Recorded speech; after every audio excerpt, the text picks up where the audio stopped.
Tervist, mina olen Illar Kohvinavalt ja teeksin veel kord jutt Raadio Elmarist.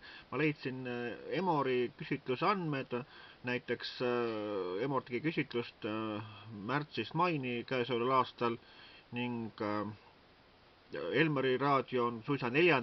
kohal kukkunud, nii et kunagi aastad tagasi oli ta 2. kohal Vikerraadio järele, aga nüüd on 1. kohal on endiselt Vikerraadio, 2. kohal on Sky pluss, 3. on Star FM ja 4. on Raadio Elmar.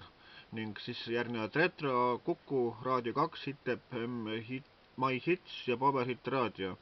Nii et Elmari raadio kuulatavus langeb pidevalt ja just tänu sellele, et Elmar on ülbe, ei loe korralikult tervituskirju eetrisse, teevad mis tahavad sõnaga. Ja ma väga soovin, et Elmari kuulatavus kukub veelgi, nii et see raadio on hoopis 10. kohal kukub vähemalt.